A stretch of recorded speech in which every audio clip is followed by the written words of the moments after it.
我看咱们也不必苦苦做戏了，就让朕真的信了你。待共度良宵之后，朕便封你做贵人。皇上，你觉得如何？皇上，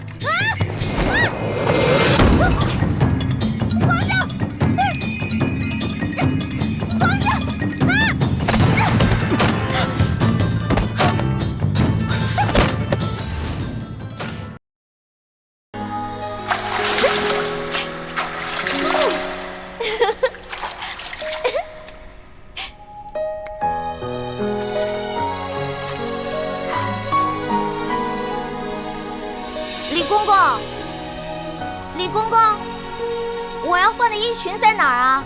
易欢姑娘，侍寝是不能穿任何衣服的。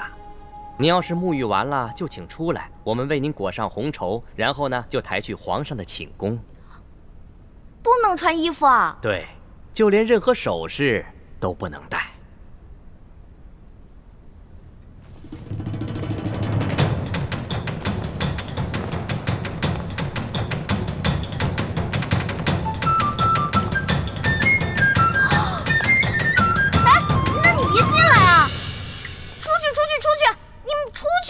不行，必须由我们亲自给你裹好红绸，顺便检视一下易欢姑娘的身体皮肤状态，看看有没有突发的瑕疵，以防止易欢姑娘夹带其他的物品。那哪行啊？男女授受不亲。要不这样，你们先出去，等我穿好了叫你们。敬事房太监主要负责皇上和后宫所有嫔妃的房中之事。易欢姑娘入宫之后，难道就没有学习过吗？学是学过了，但我现在不是还有点不习惯吗？这。哎，你们！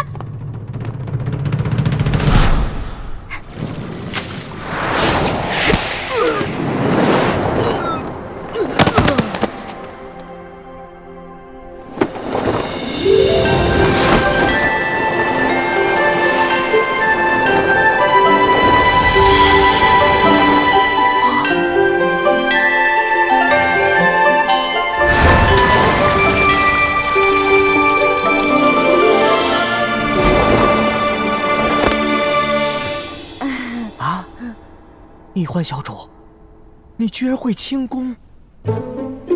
我爹啊是武将，所以从小呢，我跟他学过一些。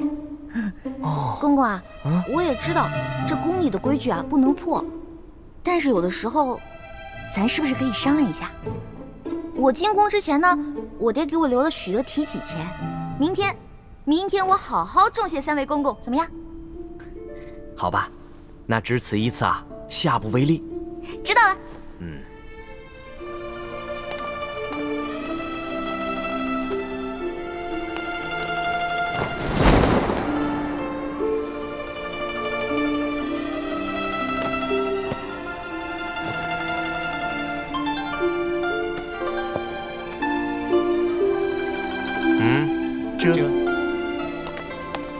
哎，那个公公，我把那个丝巾拿一下，我的丝巾，我的丝巾！哎，公公！易欢姑娘，别说丝巾了，一根丝线都不能带。我的丝巾，公公，我的丝巾。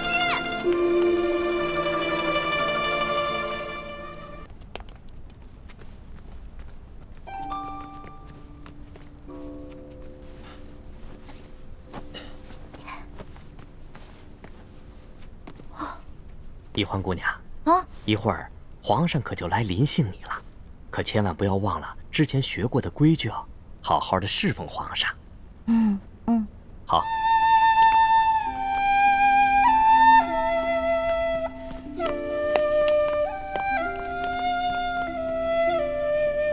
原来这就是皇帝的寝宫啊！也不知道龙小弟究竟和康熙那个小皇帝说好了没有？朱哥哥给我准备的丝巾没有了，万一这小皇帝临时起了色心，假戏真做了，那可怎么办啊？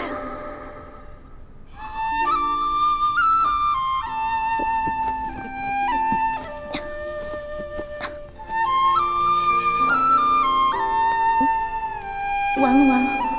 朱哥哥要是看到我穿成这个样子，肯定会气个半死。要不趁这个小皇帝还没来，我赶紧溜了吧。万一那个小皇帝怒了砍我的脑袋，那龙小弟肯定会帮我求情啊。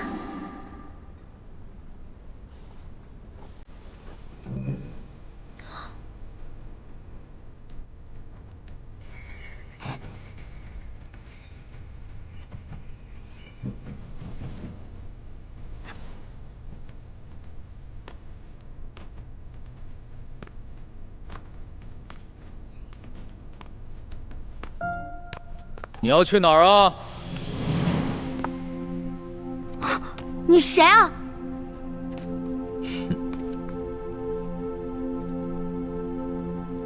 除了朕，还能有谁啊？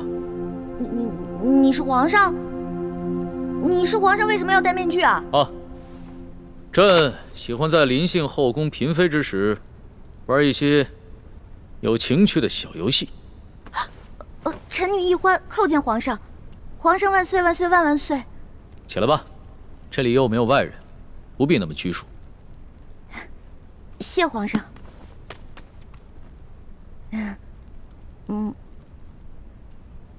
皇上，原来您这么和气啊！我一直……不，说错了，臣女是臣女。没关系，这里没有外人，朕允许你自称我，这样说起话来才更自在。对了，你刚刚要去哪儿啊？我刚刚觉得这屋太黑了，我打算出去找几盏灯，拿回来点一下。朕在就寝的时候啊，喜欢光线暗一些。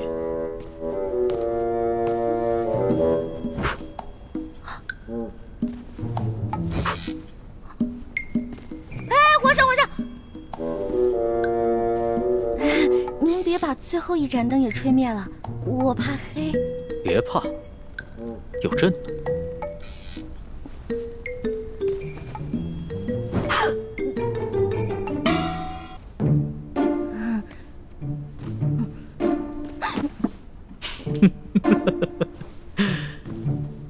你看起来好像在发抖啊，很怕朕啊？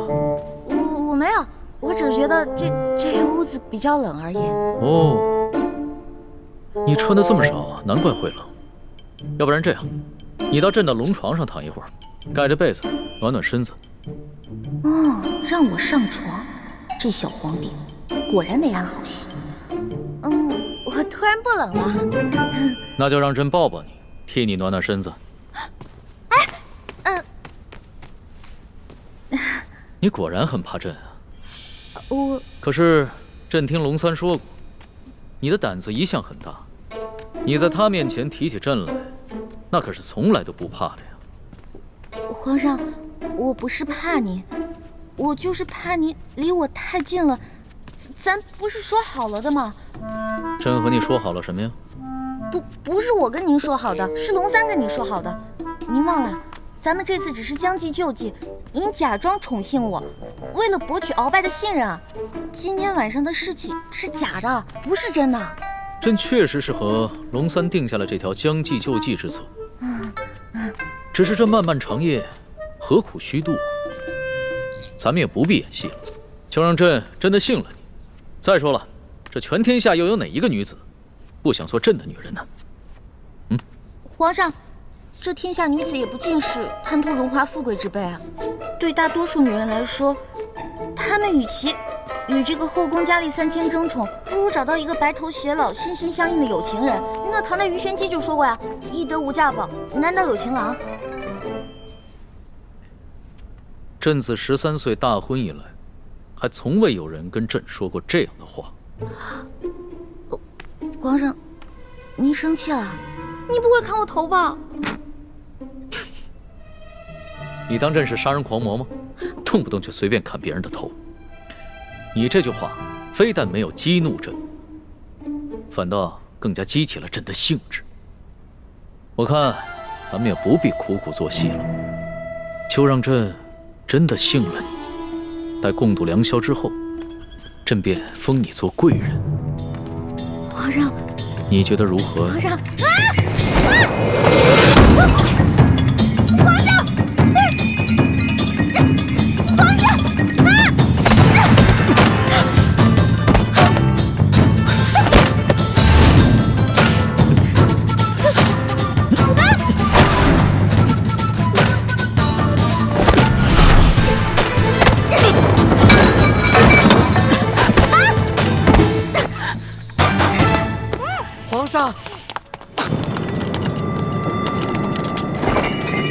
来的？启禀皇上，奴才见到殿内没了灯光，又有打斗之声，还以为来了刺客，所以赶紧进来护驾。刺客？什么刺客？哪有什么刺客？没有朕的旨意，谁也不许进来。这……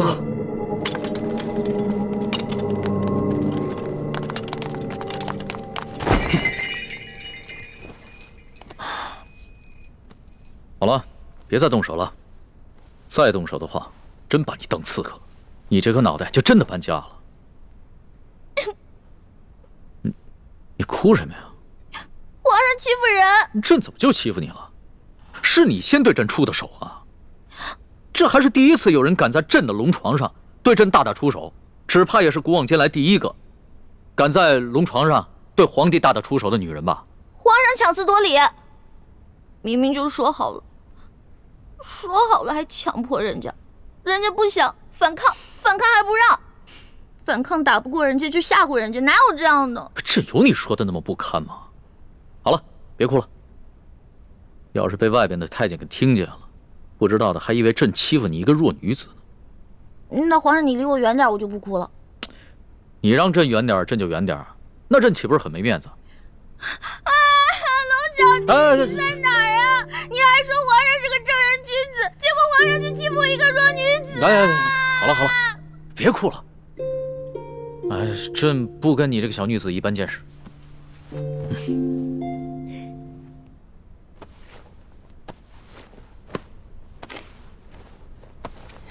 你找什么呢？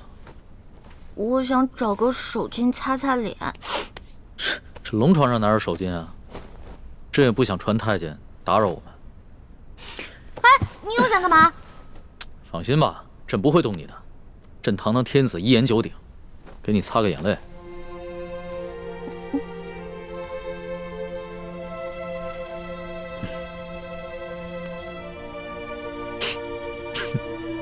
看看你现在这副样子，亏龙三还说你是他的老大。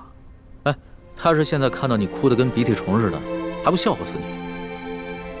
其实我在龙三面前好多都是吹牛的，我没有他说的那么勇敢，我也没有多少江湖阅历，我也从来没被哪个登徒子轻薄过，何况是被全天下最有权势的轻薄过，我能不害怕吗？朕听出来了。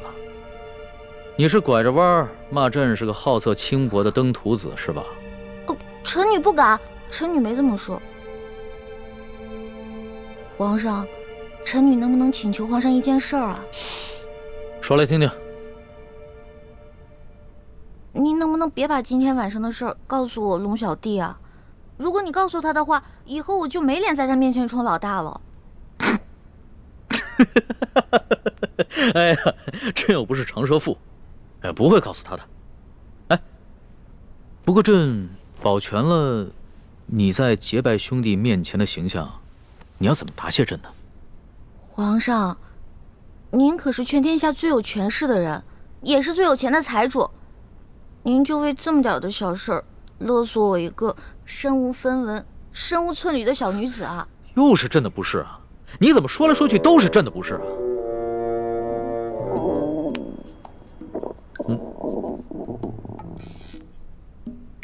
什么声音？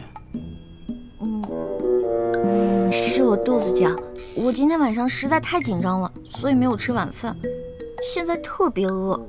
朕想起来了，你最大的爱好就是吃。龙三跟朕说过，你现在在替朕办差，朕也不能让你饿着肚子。说吧，想吃什么？谢皇上，我想吃烤鸭、炸虾丸子、蒸乳酪，还有黄焖小羊排，还有素八碟、珍珠翡翠羹、水晶包子、豌豆黄，再加一壶桂花酿。哎，皇上，你怎么知道我喜欢吃什么呀？这个是龙三跟朕说的。龙三跟朕说呀，你们两个头2次见面的时候啊，你都在跟他抢吃的，朕听着有趣儿，所以印象也就特别深刻。这个龙三，以后再也不理他，怎么把我什么都告诉人家？朕可不是人家，朕是皇上。来人，掌灯，传膳。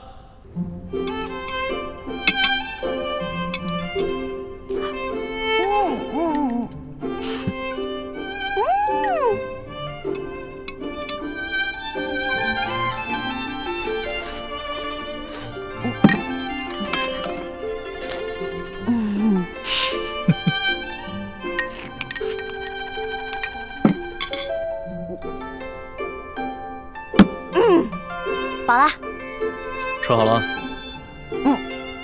谢皇上恩赐。撤掉吧。这。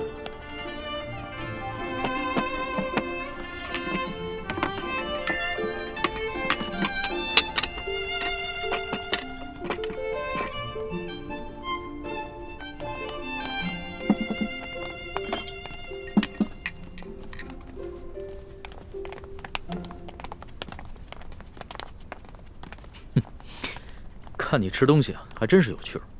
你一个女孩居然能吃得这么香，你这小小的肚子里，到底是怎么装得下这么多东西的呀？要论得上吃啊，这朕的整个后宫，无人及得上你。哎呀，那是他们装的。因为您是皇上嘛，他们在军前得注意自己的礼仪，所以要压制自己的食欲嘛。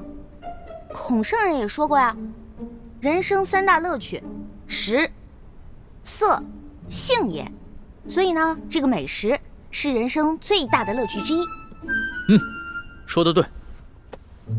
食色是人之本性，现在食之乐趣你已经享受过了，要不要再享受一下色之乐趣啊？看来这个色狼皇帝还真是狼心不死啊！哎呀，要是猪哥哥给我的丝巾在就好了，让我骗他闻一闻，就能让他乖乖睡着了。哎呀，这一夜良宵还剩一半啊！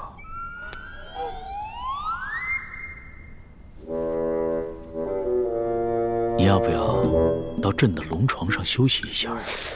哎呦呵！你又想干嘛呀？皇上，吃太多了，我撑到嗓子眼儿了，我想运动消化一下，可以吗？行。要是连这个朕都不准，那朕岂不是很不懂得怜香惜玉啊？你既然想消食，那就请便吧。谢皇上恩典。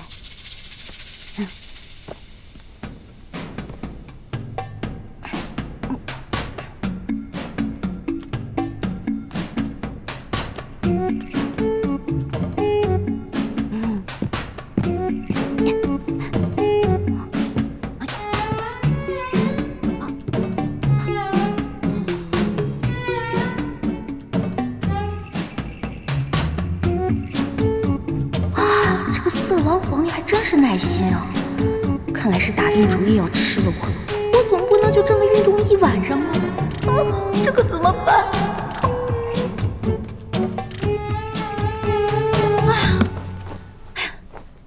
累死我了！你累了？那要不要到朕的龙床上休息一下？哎呦，皇上，我可能吃坏肚子了，我肚子特别疼。刚才吃了好多杂七杂八的，特别疼。现在你肚子疼啊？那要不要朕传个太医给你瞧瞧？那不必了，我只要回自己的房间睡一会儿就行了。既然你都要躺在床上休息，那为什么要回到自己的房间休息呢？朕的龙床一样可以休息啊。我这可不一样啊！我肚子疼，我可能会拉肚子，我在您这儿拉肚子不合适，是不是？我得保持在您面前的仪态，所以还是让我回去吧。你要是真吃坏了肚子想方便，那朕的寝宫里面也有金泥桶，你用吗？我方便在您这儿？哎，不合适，皇上，您可饶了臣女吧。人食五谷生百病，吃喝拉撒那都是正常的事情。要是连这个朕都接受不了，岂不是有违人伦？哎，你别紧张，要是真吃坏了肚子，你就在朕这儿方便，朕不介意。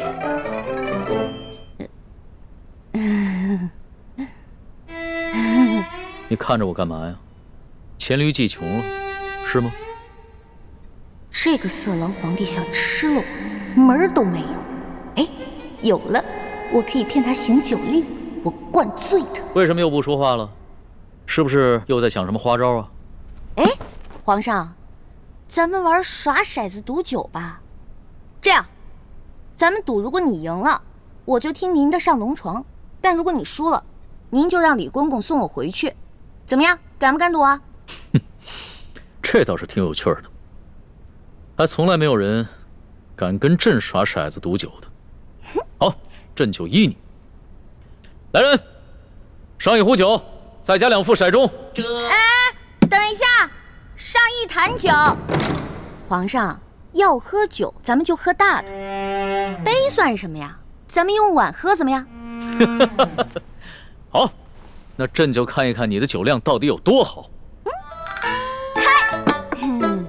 皇上不好意思啊，您输了，喝酒，喝。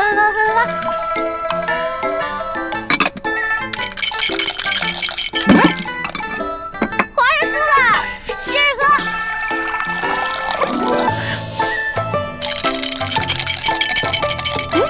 又输了，来，我给您满上，咱们再来一起呗。不要，皇上，我不要，真不要。去哪儿啊？这酒还没喝呢。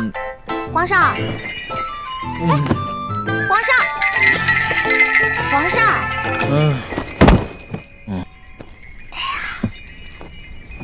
让我看看皇帝长什么样。让我看一眼。易欢姑娘，李公公。皇上已经安寝了，易欢姑娘，请回吧。可是我还想再待一会儿。皇上已经安寝了，易欢姑娘还是回去吧。可我还没看见皇上长什么样呢。哎，这就扛走了就。哎呀，再让我看一眼呗。哎呀，可是我还没看见皇上长什么样呢。哎呀，你这么小气呢？小气。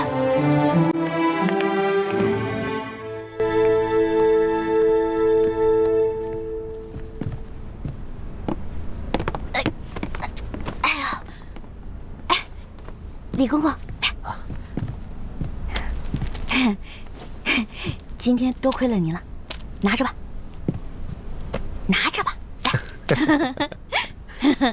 易欢姑娘，你可真是大方啊！今天我看皇上对待易欢姑娘，比封了正位的娘娘还要特殊。易欢姑娘日后一定能够飞黄腾达。多谢李公公啊！这假如以后皇上再传我侍寝的话，还得有劳李公公多多照顾，小小诚意啊！等我以后飞黄腾达了，少不了你的好处。好说，好说。易欢姑娘，这时候也不早了，快歇着吧。好嘞，我走了。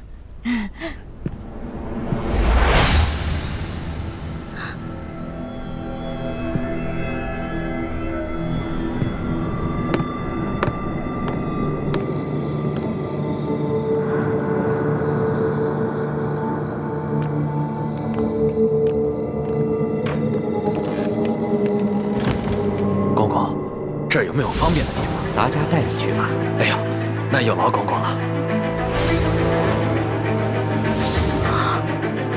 原来这个李公公就是鳌拜埋伏在皇上身边的内线，那他肯定早就得到了鳌拜的指示，所以才会不动声色的关照。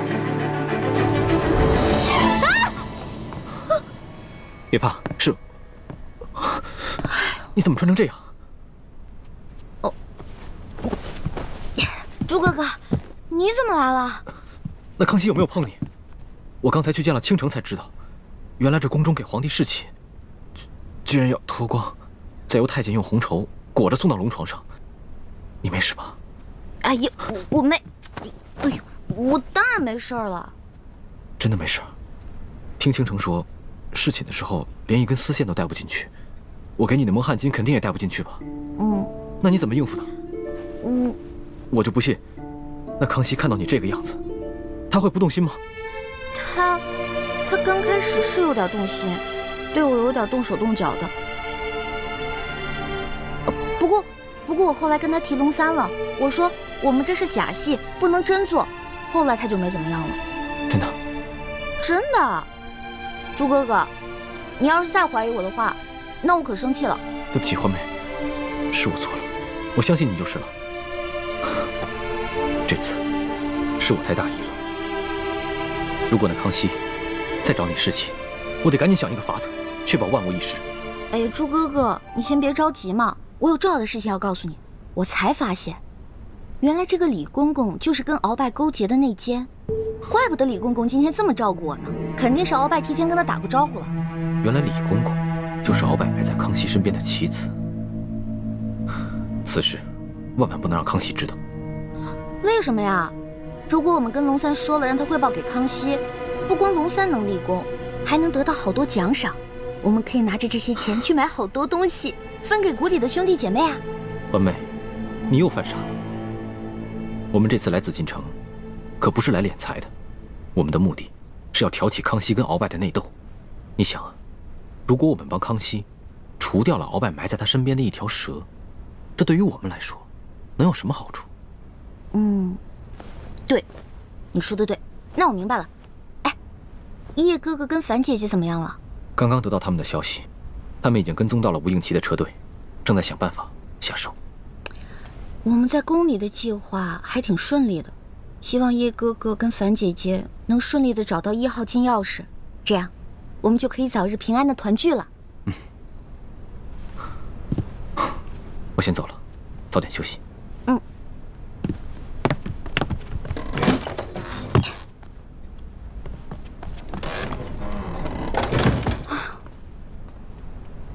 折腾了一晚上，也没看到那个小皇帝长什么样。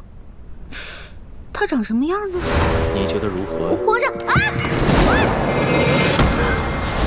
嗨，我管他长什么样呢，反正不过就是一个风流流氓鬼。呸！不管了，睡觉去了。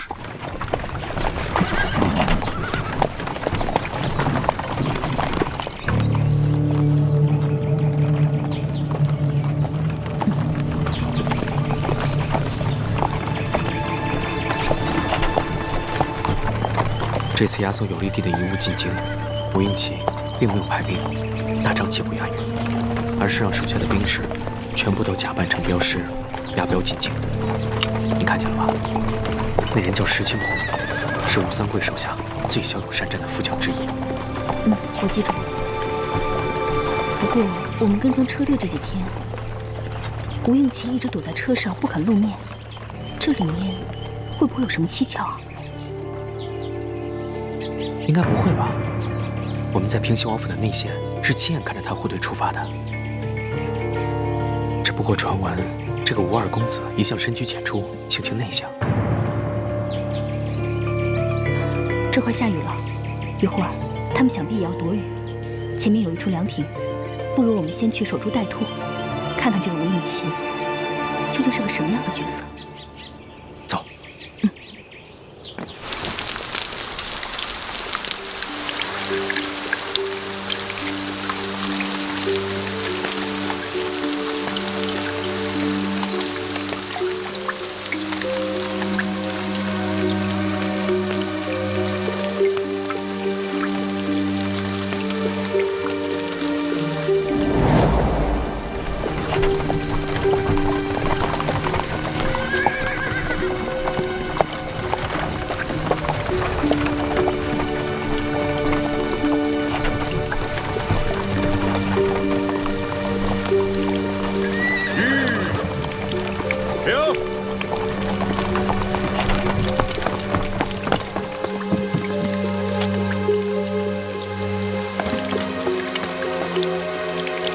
二公子，前面有座亭子，咱们到前面避避雨，休息休息。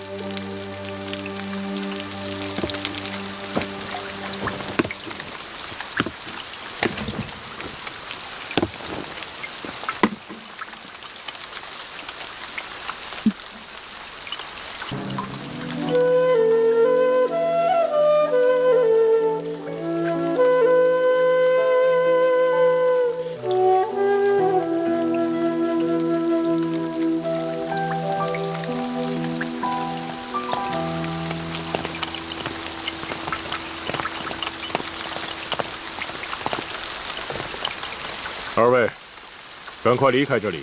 我家二公子要在这里休息片刻。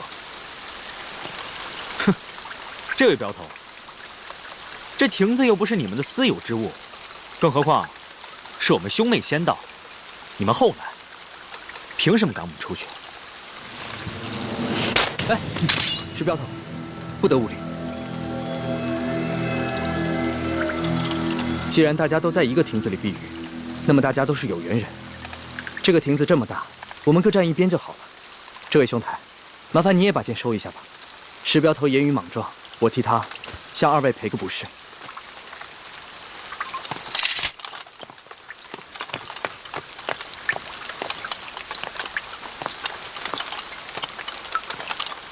二公子，请。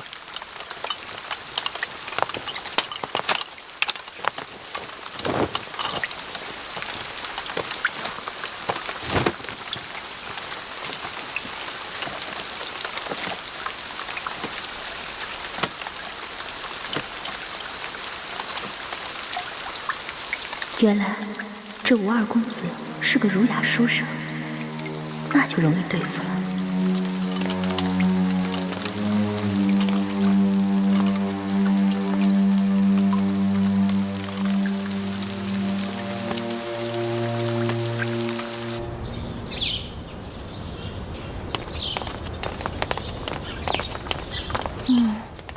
这个龙小弟怎么回事？还不来？气死我了！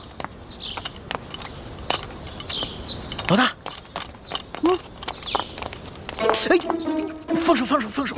待会儿被人看见了，咱俩都有麻烦。我问你，为什么让我等那么久？哎呀，你还说呢？要不是昨天晚上你把皇上灌多了，啊，今天我值班，他没醒的话，我能擅离职守吗？ 哎呀，那个小皇帝啊，真不行，非要跟我喝酒玩骰子，我几下直接倒了。知道我是谁吗？我可是赌遍全乡无敌手啊！他能玩得过我吗？直接被我撂倒。小弟明白了，这个老大不仅武功比小弟高明，这别的本事也比小弟高明。那是，不然怎么做你老大呀？来，啊，过来，说句话。臭死了！怎么浑身酒味儿啊？没有吧？我有酒味吗？我早上漱口了呀。昨天晚上偷着喝酒啦？对啊，我跟我几个好兄弟在喝酒，又在拼骰子，输了不少钱呢。我输了多少啊？反正啊，这大半年的俸禄是没了。老大，你可得帮帮我。放心。 我是你老大，你是我小弟，你的事儿就是我的事儿。回头老大教你几招，保准你把钱全都赢回来，怎么样？真的？那当然。老大，你是不是所有赌术都会啊？也不是啦，毕竟老大也是个小姑娘嘛，小姑娘家家的，又不能经常往赌场里跑，是不是？是，老大还是个淑女嘛。差不多吧。 不行了，小心，慢点，慢点！哎呀，姑娘，求求你帮帮我们吧！快起来！我儿媳妇回娘家探亲，路上不小心动了胎气，现在天上又下着雨，前面5里地就是接生婆王婆婆家，你能不能把马车借我用用？那马车不是我的，是这位公子的。 你帮帮忙吧，石镖头，要不然把马车给他们，让他们去找接生婆吧。不行，万一这女子要是在半路生产，岂不是弄脏公子的车？石镖头，救人一命胜造7级浮屠，更何况区区一辆马车算什么？快去吧。不行，出门的时候老爷吩咐过我，要我务必保证您的安全。可是眼下这2位。 一看就知道是来路不明的江湖中人，我不能离开公子半步。石镖头，他们2人一看就是面善之人，况且和我也没有什么深仇大怨，你有什么可不放心的？这样，我陪你一起去。公子，万万不可！万一这娘子要是真在您的车上生产，您可就沾了血光之灾，惹来一世的晦气。哎呀，公子啊，我求求你了！您快起来！公子，求求你了！这位镖头，我和我妹妹都是猎户出身，我妹妹的脸只是小时候不慎被熊瞎子给抓伤了，所以才不得已戴着面纱。可我们都是安分守己的平民百姓，不然这样吧，我同你一起送着婆媳去找接生婆，只留下我妹妹和你家公子在这亭中，这样你总该放心了吧？这个办法好。石镖头，事不宜迟，你们赶紧去吧。也好，二公子，你自己多加小心。好在押送镖车的伙计们随后就到。要是真出什么意外，记得及时发送求援信号。好了，赶紧去吧。多谢公子，多谢公子的大恩大德。来，快起来！我老太婆无以为报，只有以后多为你烧香祈福了。这个您拿着，路上有。谢谢。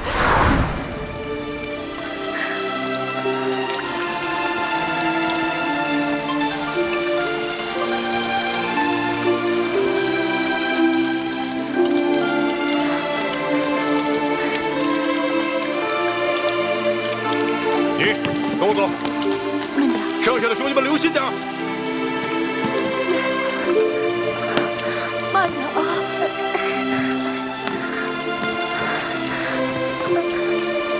慢点啊！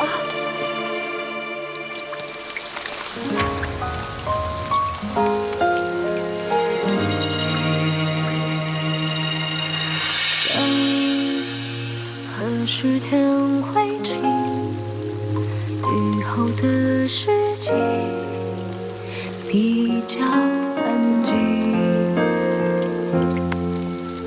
听爱情的声音，在思念湖畔回声记忆。轻缠一波，曾经拨弄我的心，久久不能平静。梦何时才会清醒？醒来之后只想看你的眼睛。我在黑夜等你到黎明，我在这里，你在哪里？思念无来及今夕何夕？许多的愿还留在天边，心里的白发又平添。过一天一年，多谢公子。姑娘，我看这雨一时半会儿也不会停，伞你还是自己留着吧。那就多谢公子了。姑娘，请。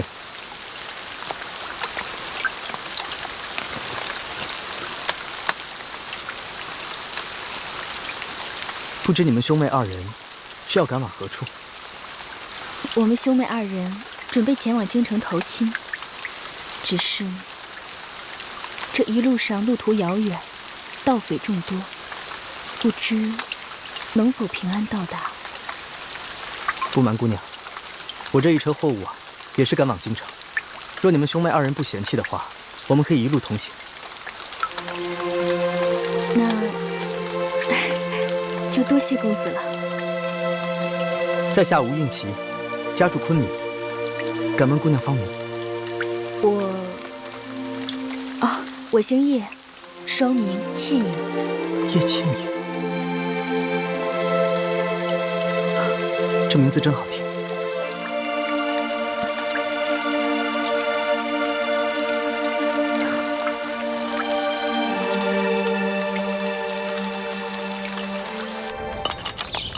老大，跟你说一件事儿。接下来呢，皇上为了掩鳌拜耳目，会接着找你侍寝。昨天晚上，皇上是不是对你还算客气啊？别提了，那个小皇帝简直就是个风流色鬼，刚开始还想对我动手动脚的。老大，那你没被吓哭啊？哼，怎么可能啊！我是老大，武功高强着呢。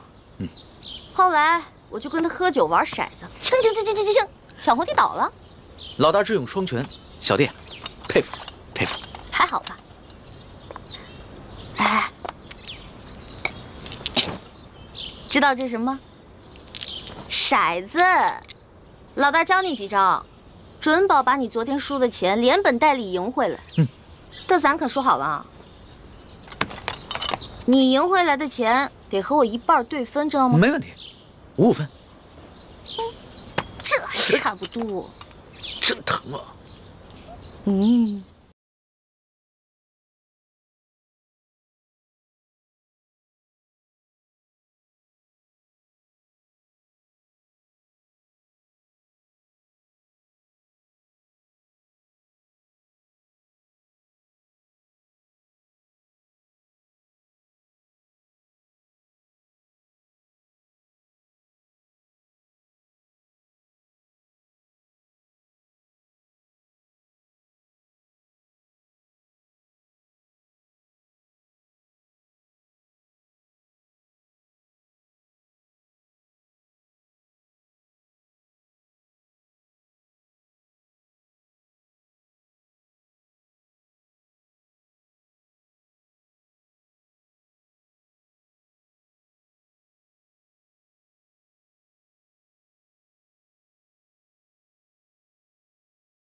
这下万无一失了。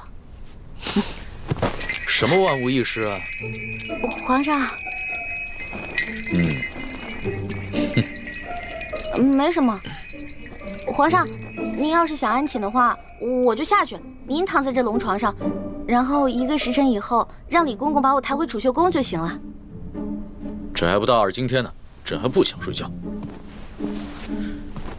说吧，今晚想吃一些什么？不瞒皇上说，昨天吃太撑了，结果今天积食1天，什么都吃不下。你要不要朕选个太医给你瞧瞧啊？不用了，宣太医又得吃药，我这从小到大吃药，我都害怕了。我看你这活蹦乱跳的，也不像有什么病症，为什么从小到大要吃药啊？我不有一个头疼的隐疾啊，这病起来吧，简直要人命。我爹呢，从小给我找了好多郎中，所有郎中都说无药可治，只有1个郎中说可以治，但是他说的是个偏方，而且这个药引实在太难弄了。什么药引这么难找？你告诉朕，朕给你找。谢谢皇上，还是算了吧。算什么算？快说。这个药引就是龙珠。龙珠？什么是龙珠啊？就是皇上的眼泪啊，是您的眼泪啊。不过您是皇上，您是天子，您怎么可能为我流泪呢？那这就有点难办了。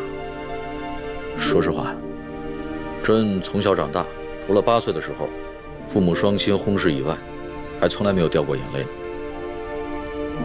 没事儿，这只是个传说，奴婢都不放在心上，皇上就更不用当真了。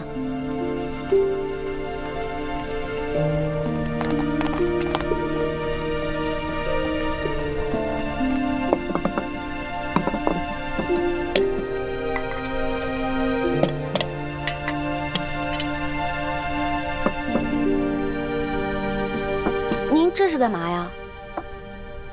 昨天晚上朕输得一塌糊涂，所以朕今天想挽回个面子，你敢不敢再跟朕赌一把酒啊？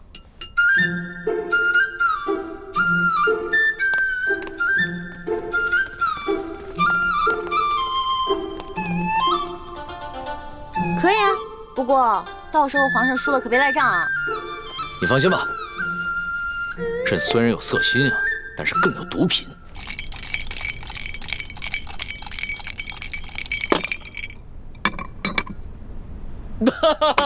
你又说了，来，喝。干嘛？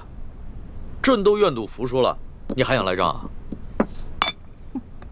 有鬼！什么鬼？这好奇怪啊！皇上，你今天掷骰子的手法怎么变得高明起来了？昨天掷骰子10把当中，你最多只能赢3把，可是今天却跟我不相上下了。朕今儿个下午找了几个会玩骰子的侍卫学了一下，朕是天子，天资聪颖，学什么东西一学就会。可是你这掷骰子的手法，我怎么看着这么眼熟呢？是不是龙三啊？果真是他，他居然把我传授给他的独家秘籍传授给皇上了。哎，你不要管龙三了，你虽然是龙三的老大，但朕可是龙三的主子。朕要是问他什么，他就必须得据实回答，这让他做什么，他也得如实做。皇上，龙三可是个老实人，您可千万别欺负他。你这么关心他？我在我们这一辈当中是年龄最小的，所以呢，好不容易当个老大，而且他这个小弟还特别的崇拜我，我当然得维护他、保护他了。行，朕知道了，看在你的面子上，朕就不欺负他了。不过，你拿什么来感谢朕呢？皇上，您现在特别像我认识的一个姓周的乡绅老头。这姓周的乡绅老头长得跟朕很像吗？长得不像，做事风格像啊。这个乡绅老头之所以能发家呀，就是因为算盘打得精明，瞅准时机吃拿卡要。李欢呐，李欢，你又拐着弯的骂朕。臣女不敢，是皇上昨天说的呀，不会因为一句话就变成砍人头的狂魔，所以臣女才开了个玩笑嘛。哎呀，皇上，臣女出身卑微，是一个野丫头，又缺乏父母的管教，所以什么事儿都不懂，没法伺候您。要不然您现在让李公公来接我，让我回储秀宫吧。哼，朕明白了，你想激怒朕，然后让朕把你送走是吧？朕不上你的当，快点来接着赌。咱们说好了，你要是输了，可就得上朕的龙床。现在不输不赢，来！天哪，再这么赌下去，他的技术越来越娴熟，我的输面就会越来越大，这可是大大的不妙啊！皇上，您想让我赌也可以，不过得答应我一件事儿。你说说看。我一直都不知道天子长什么样，能不能把您的面具给摘下来啊？朕这几天上火长了几个火疖子，不便见人。难道他真的长得很丑，不好意思让我看？皇上，您看咱们也喝了好多酒了，要不然咱们先去您那龙床上躺会儿呗？上朕的龙床？啊？你就不怕朕占你便宜啊？不怕呀，皇上一言九鼎，肯定说话算数嘛。那可不一定啊。朕虽然是天子，但是朕也是个男人。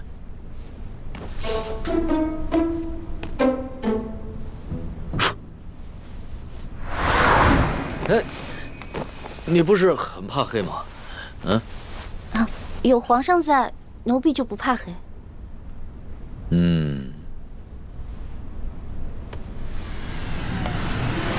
不对，有鬼。哪儿来的鬼啊？你不是一向很害怕朕的亲近吗？啊，朕知道了，你一定是想出了什么新招来对付朕，对吧？哪有啊，皇上，我怎么闻到这屋里有一股香味儿啊？香味儿？朕的龙床上哪有什么香味儿啊？倒是你身上有一股淡淡的清香。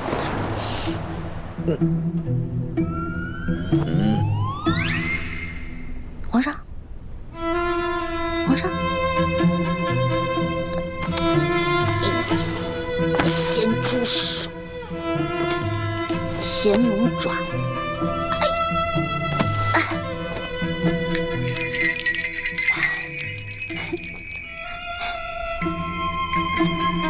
不对啊，我这么着急拉铃干嘛？先看一看这小皇帝长什么样，一直戴着面具，得多丑啊！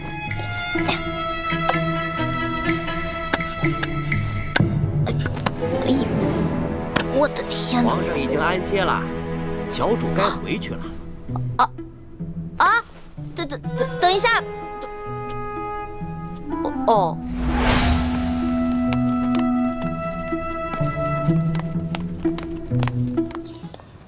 这个龙小弟又迟到，看我一会儿怎么教训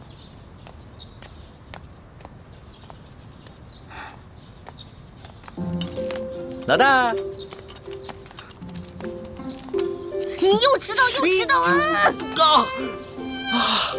昨晚战绩如何？幸不辱使命。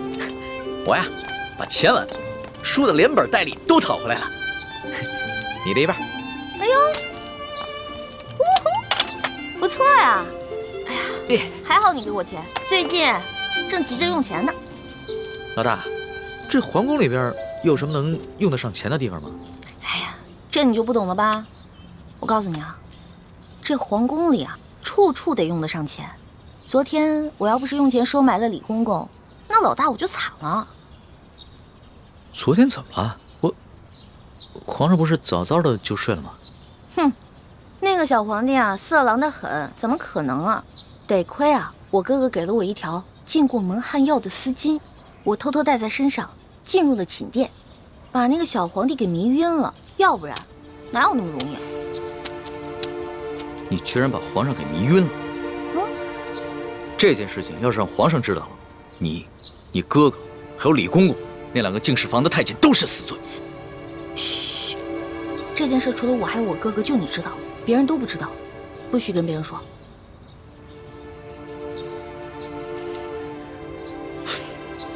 老大，你不应该告诉我，陷我于两难。如果我跟皇上说了，那就是对你不义；如果不说，那就是对皇上不忠。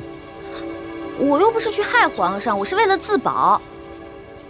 哎，你可别为了你的主子皇帝出卖我啊！如果真是那样的话，那我可就跟你割袍断义了啊！老大，不是我说你，你也太任性妄为了。要不是我在皇上面前说你好话，你有几个脑袋也早就掉干净了。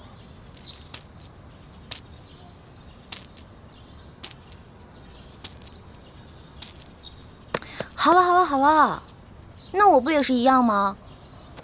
如果我不是为了你，我怎么可能听鳌拜的话要入宫呢？虽然我武功不高，但是我轻功可以，我可以逃跑吧？我不都还是为了你吗？行，就冲着老大对我这份情谊啊，我说什么也要在紫禁城里面保护你的安全。但是咱俩可说好了，你可不能做什么太过分的事情，尤其是不能伤害皇上，要不然的话，连我都保不住你。明白吗？放心吧，其实我这个人吧，挺怕死的。再说了，我怎么可能连累我的龙小弟呢？还是老大够意思。这脑袋长得真像鸡蛋。嘿嘿。老大，这2个晚上和皇上相处下来，你觉得他怎么样？这小皇帝嘛，有点风流，有点色，但人还是不错的。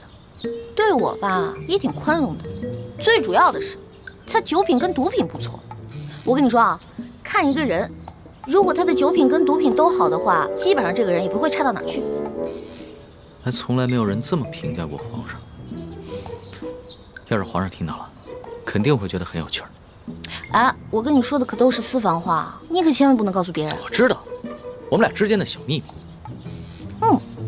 耶！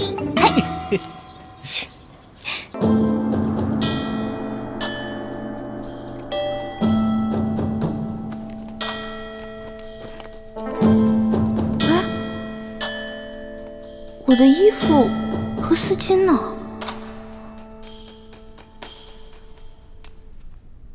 宜欢姑娘，时候不早了，该去皇上的寝宫了。哎，等一下，李公公，我放在这儿的衣服跟丝巾呢？宜欢姑娘，反正也用不着了，我就让宫女们都拿去清洗了。别呀，我还得用那条丝巾呢。李公公，你懂的。宜欢姑娘，你在说什么？咱家听不懂啊。不过你在进宫之前，你爹爹应该教导过你啊。进到宫之后呢，要少说话，守规矩，你应该明白。李公公，您不会是把我那条丝巾故意拿走的吧？侍寝的时候啊，什么都不能带，这是宫中的规矩，所有人呐都要遵守。完了完了，这下完了。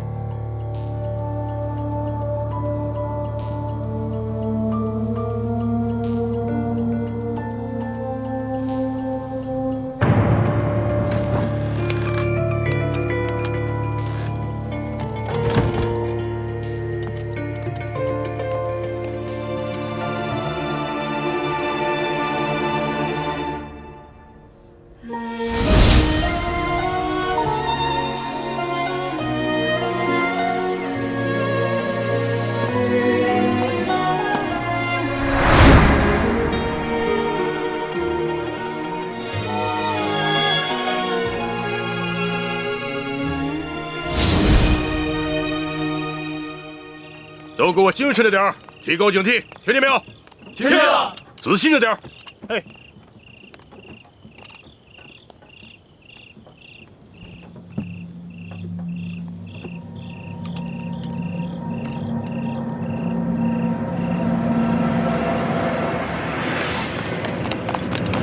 将军，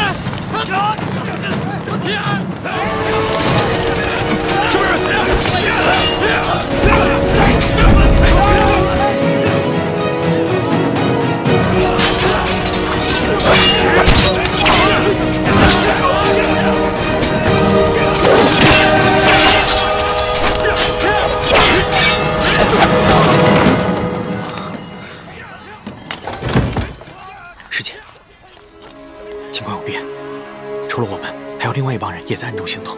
他们已经在后院里跟护标的侍卫们打起来了。他们是什么人？不清楚，不过他们和我们的目的不同。他们好像只是要劫镖。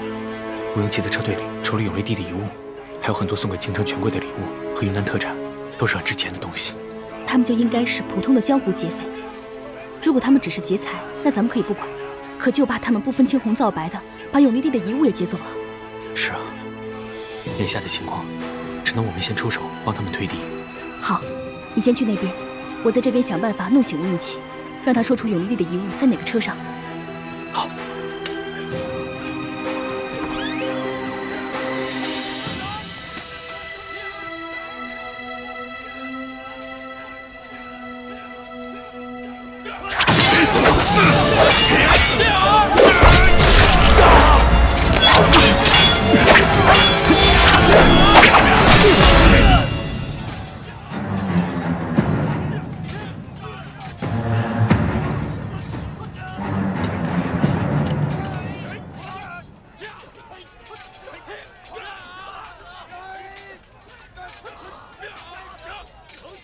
倩影姑娘，你怎么会在这儿？吴公子，有一帮盗贼正在劫镖，我哥哥已经去协助拾镖头了。我看你在屋里什么东西都没有，担心你有什么意外，所以就赶过来看一下。劫匪人多势众，怕是不能保全所有的财物。不知你那几车货里有什么是需要我们重点保护的？有一车货，万万不能有所闪失。我的头好痛。吴公子，那帮劫匪不仅劫财，还要放火烧了这客栈。我先扶你逃出去吧。好，来。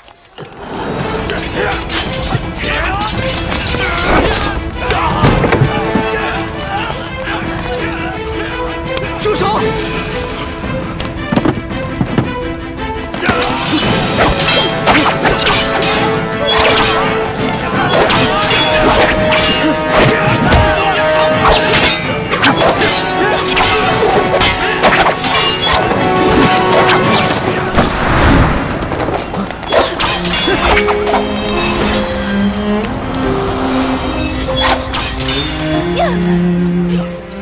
住手！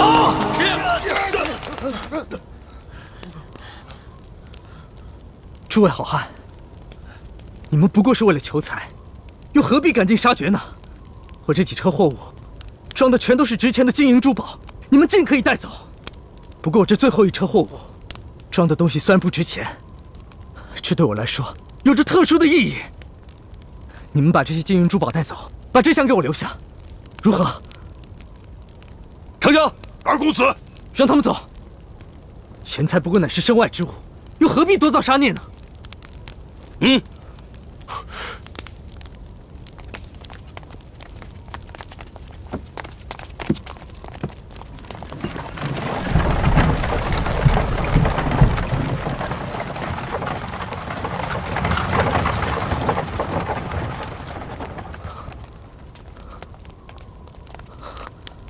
你没事吧？我没事。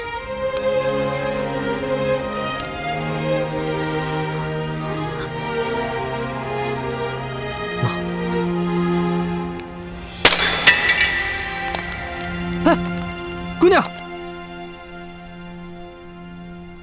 怎么办呢？今晚没了丝巾。哎呀，李公公这个家伙，肯定是识破了我的丝巾有迷药，怕带干系。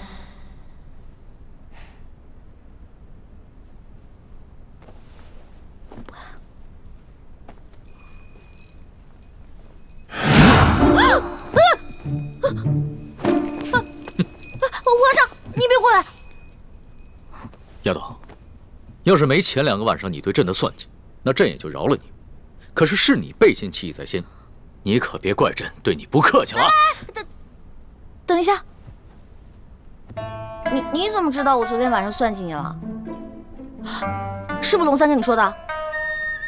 这个死龙三，什么都跟你说了，我再也不理他了。你就别埋怨龙三了，要不是他的话，朕岂能容你这么胡闹？哎，停！干嘛呀？你还想跟朕比试武功啊？行啊，那朕就陪你比试比试。而且朕答应你，绝对不叫外面的侍卫帮忙。等一下，皇上，您知道为什么臣女不愿意侍奉您吗？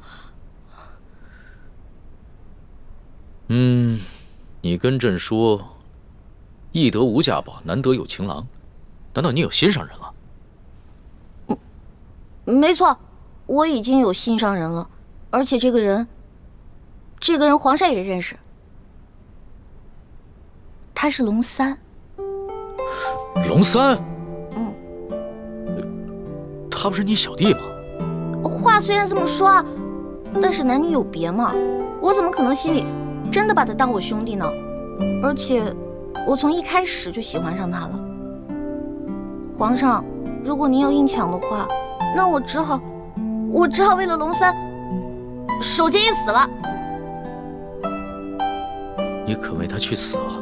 没错，皇上，龙三可是您的心腹啊，这古来圣明的皇帝都不可能抢夺自己手下的女人的，而且还会有意成全呢。再说了，您后宫佳丽3000，何必为了我这一个小小的秀女而伤了龙三的心呢？那你怎么知道龙三也喜欢你啊？我虽然不知道他心里到底喜不喜欢我，但是我敢肯定的是，我在他心里一定占了很重要的位置。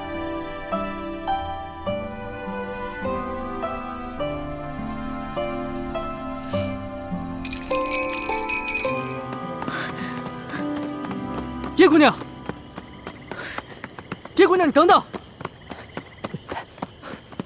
吴公子，你别追了，这3更半夜，荒山野岭的，实在是不安全。我不怕，我担心你。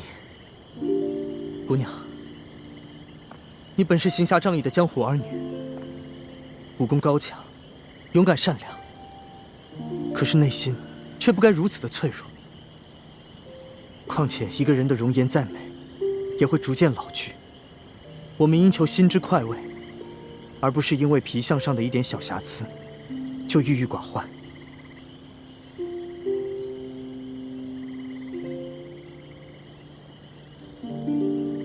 姑娘若是不嫌弃，就用我这手帕稍微遮一下吧。多谢公子。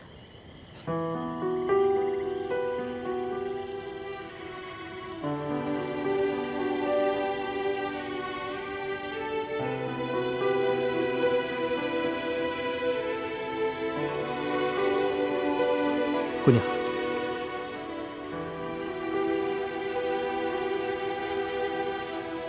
其实你只是一侧的脸颊有一点小小的伤疤，可是你的五官以及轮廓却是那么的精致，你根本不必在意的。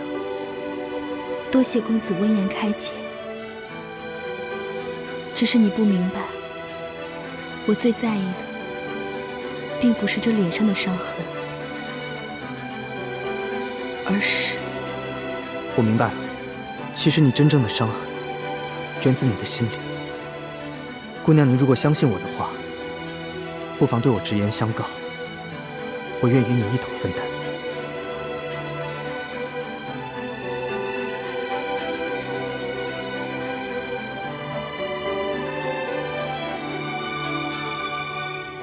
我这脸上的伤，是9岁那年落下的。那天，我妹妹缠着我，非要我陪她到山上玩。快跑！快跑！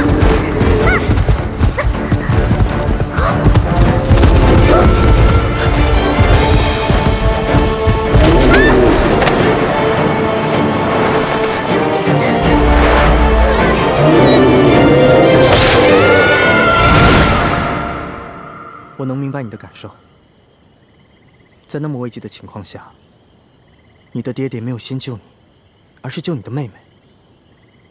这说明在你爹爹心中爱你妹妹比较多，这不公平。最重要的是，这不是我的亲妹妹，而是我爹爹收养的。那我就更能理解你了。你一个9岁的小姑娘，在那么危急的情况下，都没有选择独自逃脱，而是回去救你的妹妹。这足见你的勇气，也足以见得你多么爱你的妹妹。哪怕他不是你爹娘亲生的，你所耿耿于怀的，不是你脸上的伤疤，而是你在那一刻才知道，原来在你爹爹心中，你妹妹的位置竟然比你这个亲生女儿还重要。这个打击实在是太大了。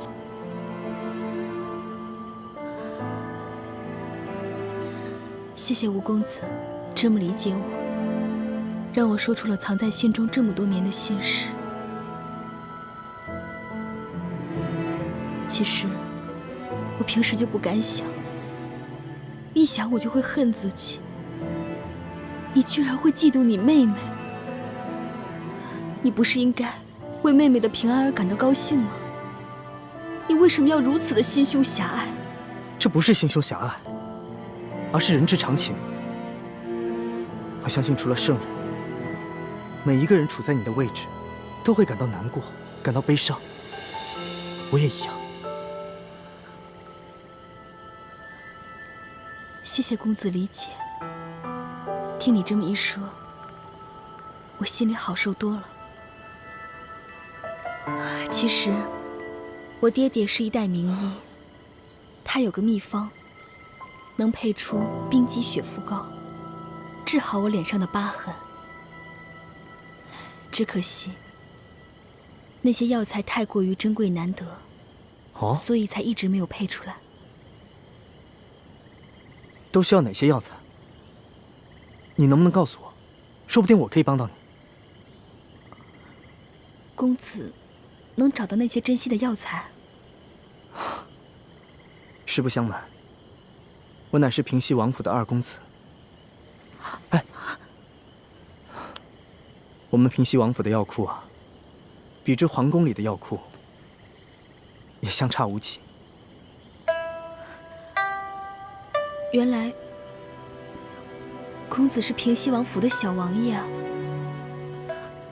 公子身份显贵，我只是跟着兄长浪迹江湖的贱民，和公子地位悬殊，还妄想和您做朋友，实在是高攀了。你这是什么话呀？你难道忘了，我们昨日在雨中一起营救产妇，而今晚又一起抵御劫匪，共历生死，这是何等的情谊啊！你如果再提什么身份贵贱，那岂不是俗气了吗？想不到，小王爷也是性情中人。倩影姑娘，你如果真的拿我当朋友啊，就不要再叫我什么小王爷了。何况我也是庶出，也没有资格继承我父王的爵位。我看干脆啊，以后我们就直呼其名，好不好？那以后我就称你二公子。哎呀，快点！石镖头，二公子，你可算回来了。我刚才腿受伤了，根本就追不上你们。叶少侠也找你们去了。我没什么事，刚才不过是陪倩影姑娘在外面散了散心。啊，今天多亏倩影姑娘和叶少侠相助，不然我这一车祸怕是保不住了。公子不必多礼，我们既然有缘同行，就是朋友，互相帮助也是应该的。不知那车货装的是什么，竟然比那些财宝还珍贵。你问这个干什么？我只是出于好奇，如果不方便回答，就当我没问。嗨，也没什么不能说的。这车货物啊，是我奉旨押送的前明永历帝遗物。二公子，石镖头，事到如今，如果再遮遮掩掩的话，那岂不是太不够朋友了吗？本来啊，我父王打算派200精兵护送我前往的，但是我嫌因此会惊扰沿途的百姓，所以便伪装成运镖的，低调行事。可是没想到，还是碰到了劫匪。事到如今，我也不敢再贸然前行了。就快进入山西境内了，我也只能派人通知山西总兵舒介，让他派人护送我进京。公子体恤百姓，实在是令人感动。不过，就算是今晚出了意外，刚才那些劫匪也只是看中了财物。如今剩下这一车，在常人眼里看来，并不值钱的东西反而安全了，又何必再惊动当地的官府呢？倩影姑娘说的也有道理。公子，万万不可呀！这车货虽然不值钱，但毕竟是朝廷下的明旨所要，就一定有它特殊的用意。万一再出了意外，不仅卑职性命难保，只怕还会连累到公子，甚至王爷。所以，万万不可再大意，还是尽快通知舒总兵前来护送的好。好吧，就按你说的办吧。这帮劫匪个个武功高强，不像是乌合之众，倒和我们一样，像是经过特殊训练的。我虽然之前练功走火入魔受了内伤，但对付几个劫匪不应该如此吃力，而且他们的身份很是蹊跷。但他们却只是劫财，对吴应奇押送的永历帝遗物却一无所知。石青红已经连夜派人去通知山西总兵舒建，恐怕过不了几日，就会有大批的人马前来护送。到时候，你我再想下手，恐怕就难了。那你的意思是？先下手为强，趁着天色还没亮，石青红又受了伤，杀了吴应奇，拿到金钥匙，这样就可以挑起朝廷和吴三桂的内斗。这，叶师弟，你这内伤还没好，而我也不想滥杀无辜。哎，不如我们换一个办法。那你有什么好办法？这吴应奇是个文弱书生，毫无江湖经验。今夜我们帮他击退劫匪，他已把你我当成朋友。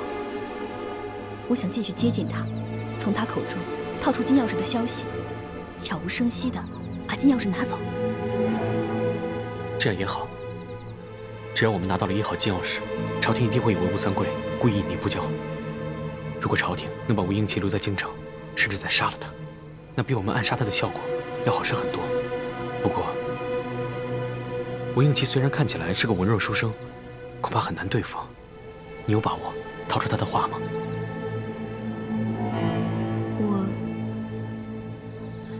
我试试。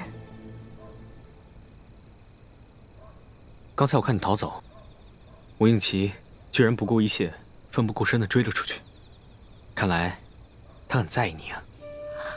哎呀，叶师弟，你别乱猜，以他的身份，怎么会在意像我这样的女子啊？师姐，我知道你平时有些自卑，所以沉默寡言，也不愿意跟我们这些师兄弟亲近。其实你脸上只是有一点小伤，其他都无可挑剔。在我们大家心中，你也是一个非常完美的姑娘。我看得出来，吴应奇对你很有好感。你何不就此机会，兵不血刃地拿到金钥匙呢？